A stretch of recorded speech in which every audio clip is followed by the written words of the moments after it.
Reba McEntire has been dubbed the Queen of Country, and for very good reason. She has sold millions of records, starred in Hollywood, and helped define a genre. All the while, she's had to battle personal tragedies, including the horrific plane crash that killed 8 members of her band. Reba has always funneled her pain and grief into layered music. But while everyone knows Fancy and For My Broken Heart, which was actually written about her bandmates in that plane, Reba has also had one of the more fascinating love lives of any iconic singer, as each of her relationships has the drama and passion of a classic album.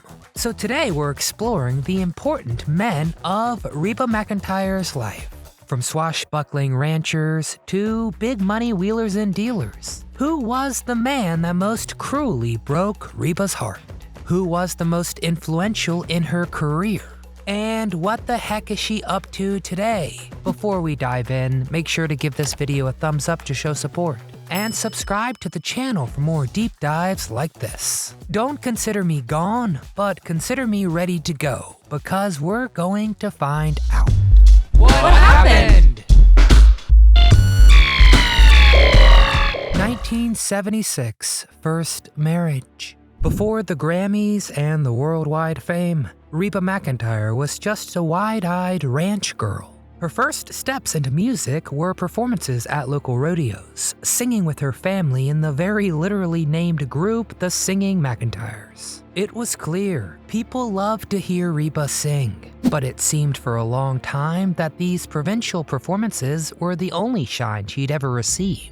McEntire went to Southeastern Oklahoma State University to be a school teacher, and it seemed that this was the life she was going to lead.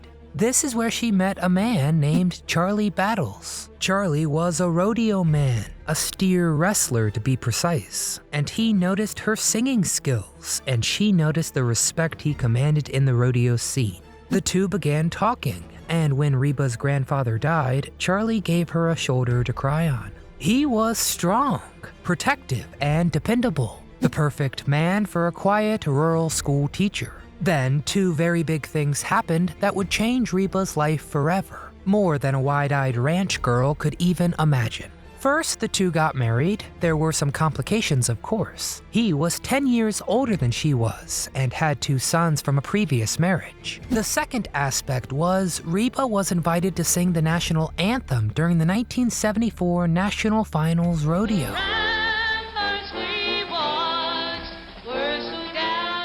Pretty much the Super Bowl of the rodeo game. And when her career began skyrocketing, it became clear that the little house on the prairie lifestyle wasn't going to stick. Reba began trading hit singles for Grammys and quickly became a national personality. But while this might have been what Reba had dreamed of, it was a little much for Charlie. In fact, he was uncomfortable with the immense fame.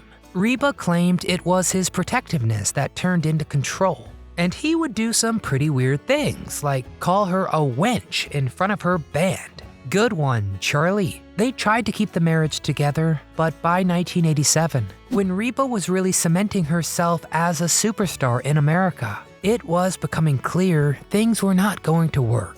And believe it or not, in 1987, it was Charlie who decided to jump off that horse and ask for a divorce. 1989, second marriage. Reba's first marriage was ultimately destroyed by a difference in expectations. Charlie wanted to continue living that quiet rural lifestyle he had hoped for, but Reba had different plans. She vowed to do things very differently the next time around, but this attempt couldn't save her from further disaster. But this time for very different but no less devastating reasons. Enter Narvel Blackstock. I mean, what a name. Is he a Harry Potter character? Expecto Patronum!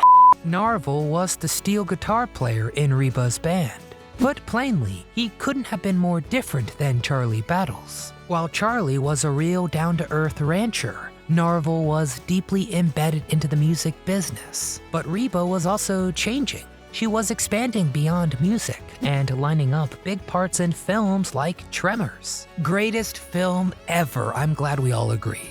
And Reba knew it was time for another change in her life. Narvel Blackstock represented the exciting new world of the music biz. They began dating, and it wasn't long until they were married. Now, they both had kids from previous marriages, but it wasn't hard to deal with the chaos. Reba had learned to accept the messiness of life. It seemed like the kind of functional dysfunction that could last forever. But nothing lasts forever, and this lesson would hit Reba all too hard. After their marriage, Reba and Narvel immediately began building a bona fide business empire. Narvel helped produce music for Reba, and they collaborated on corporate enterprises. Over the ensuing decades, their efforts sure paid off.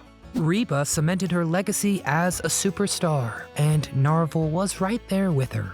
Then 2015 happened, and Narvel told Reba that after 26 years of marriage, he was miserable with their relationship.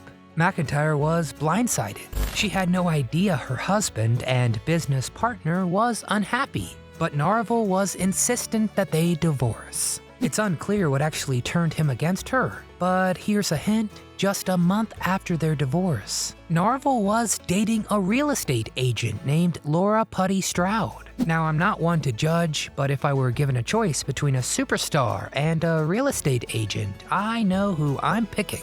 But Narvel didn't see it that way, and now, after a quarter of a century, Reba was single and totally unprepared for what was about to happen. 2017. Let's date Skeeter. At this point, Reba was in a strange place in her life. She was 60 years old and suddenly single again. She wasn't even sure whether getting involved again was worth it, so she put it out of her mind, focusing on her career and staying busy in the meantime. She decided to take a trip to Jackson Hole, Wyoming with her friend Kix Brooks of the country duo Brooks and Dunn.